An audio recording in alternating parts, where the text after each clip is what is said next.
Hi everyone, this is Moni Singh, and welcome back to our Teaching STEM podcast and video series. We are continuing down the path of STEM and specifically focusing on teaching coding, computer programming to young children. Hey, this is Moni Singh, an engineer, a creator, a mother, and a lifelong learner. Many people know me as Miss STEM, the founder of the STEM for Kids movement. I created this channel to help you raise your children, your students, for success in this ever transforming world laced with increasing digital influence. You watch these videos because you know that there's something more inside your kids. They got the Elon Musk type of talent hidden inside them. If you haven't done so, hit the subscribe button, and I share regularly. And as a subscriber, you have access to the practical tips, tools, and resources to raise resilient creators. So, continuing on that path, today I want to focus on um, discussing computer, right? A computer. What is it, and what are the main components of a computer? Now, of course, our kids are born. I mean, they are used to using some kind of a computing device.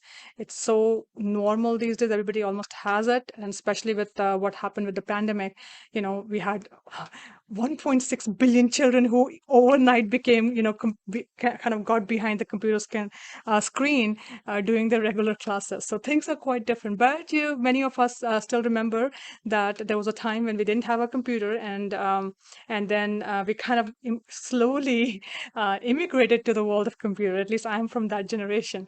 So it's important to let kids know that computer is not something that was found naturally in this world. It's not something that just it was here. People created it. It's a technology that was created by people. And in the beginning of many of our STEM activities, STEM classes, programs, we used to have a discussion. We begin it with some conversation about what's technology. And so, for example, of course, if you look behind me, we have trees and leaves and branches. All of those are natural elements, right? They're naturally available. Grass and bricks. Well, not bricks, but grass is. So those are all, they're not technology. They're naturally available products, items. However, anytime you see something like a piece of paper or a pen or the laptop or the pot or the brick, chairs, all those things, they are now technology. And people get like when they hear the word technology and they hear a chair, they're like, no, no, no, that's not technology, right? Because many a times we somehow associate technology to be something which can be powered. You something which you charge with an electricity, or you use it when it's connected to power somehow. But that's an incomplete definition of technology.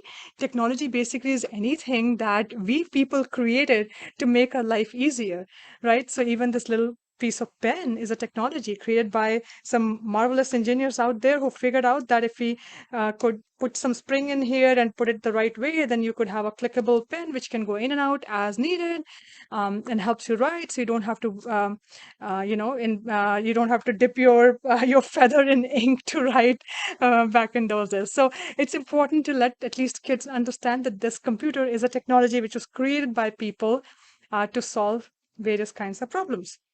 All right, so coming back to computers then, um, you can discuss with kids, especially again, given looking at the age of the kids that you're working with.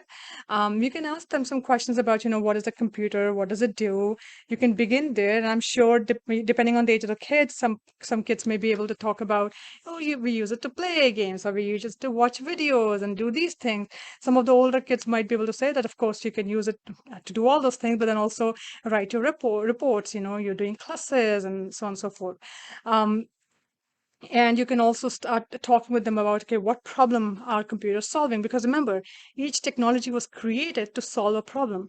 Now, in case of computer, actually, computer is a technology, a tool which solves a lot of problems. So there's no limit to it, and you can take all the answers, make it an interactive conversation with children about it. So let's get into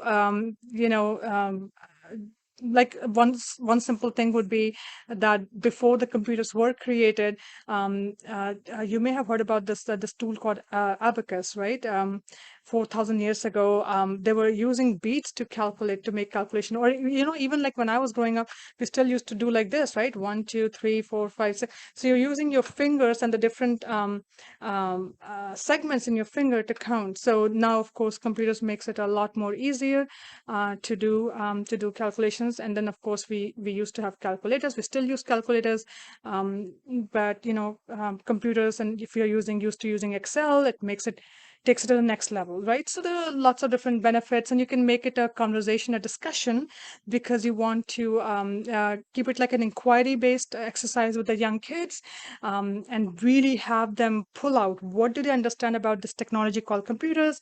Let them extract what they already know, and that's when when they bring that out there, that's when you can start really stretching that, making new connections, right? That's how learning works. At the end of the day, it's about the neurons up here, and then making newer connections. And the more connections are there, the more that learning sticks. Okay, so let's go into some more like more details about the computer itself.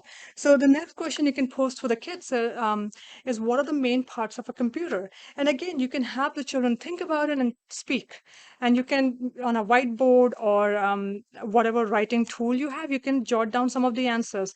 You could even have one of the children, child take on the volunteer role and be the recorder on a whiteboard. So you can have them just call out, and so they may say things which are clearly visible on a computer, right? So, hey, there's a screen, there's a keyboard, mouse, speaker, there's a headphone, and what the different things that they can see, and you can start putting it on the whiteboard. And if you're not getting the kind of responses that you're looking for, you can encourage them to think of other devices, again, by posing questions. So we're going to keep it very inquiry based, right? Because we want the kids to be interacting with you and being part of this learning experience. So you could use questions like, hey, what do we use to hear sounds from a computer? And then they might say, oh yeah, I have a headset or I have a speaker. You could ask question about, what do we use to get pictures on a computer? Like when we are doing a Zoom call, right? So now they can say, oh, we use a camera.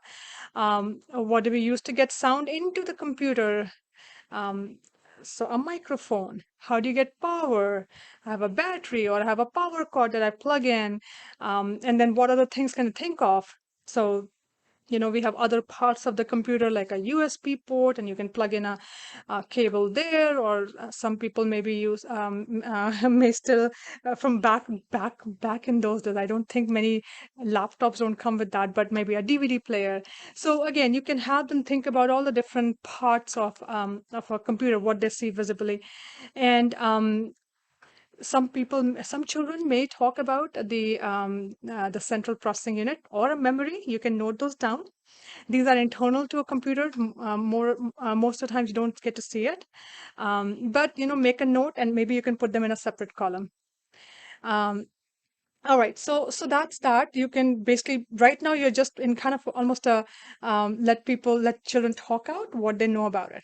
Now, once you have written down all these different pieces of different devices that the children mentioned, now you want to think about and you want to categorize all the different items that are listed on the whiteboard, and you want to point to all the external devices, um, and you are going to start grouping them.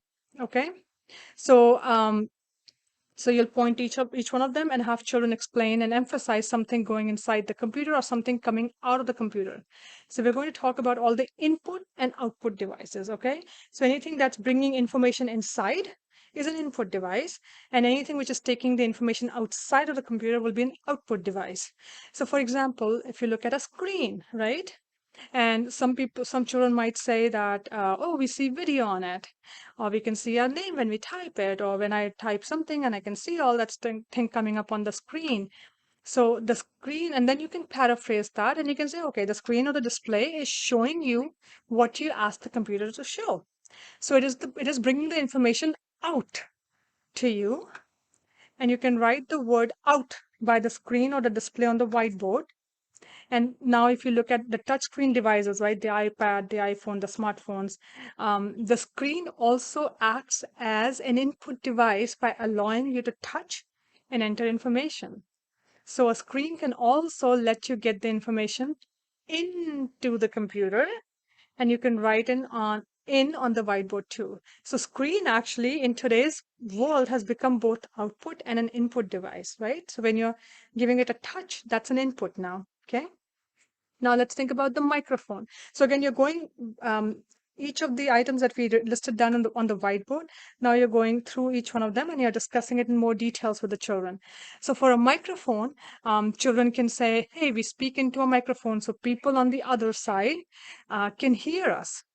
And so you can paraphrase that and say, "The mic takes your sound inside the computer," and then you can write the word "in" by the microphone on the whiteboard. And you can keep doing that for all the other external devices. And then after you've reviewed each item, you can ask the children what's common about all these devices. And so what you see is that they either get something inside or they're getting something outside the computer. And these are the IO devices or input output devices. Okay. And they're taking signals in or they're bringing them out. So you can do that exercise, and then you can ask them, right? This is a little bit of a brainstorming exercise. So why do you need the input devices? What will happen if there were no input devices? And then again, do another brainstorming and ask them what are output devices and why do we need them, right? What would happen if there were no output devices? And you can really, depending on how much time you have with kids, have them really reflect. You can make it a group discussion exercise, have children, excuse me, pair up and discuss it together, um, and then they can share their findings. All right, so we talked about the input and output devices, and we're going to continue on looking at the components of a computer in my next episode. So take care, everyone. I hope this was helpful, and we'll catch up next time.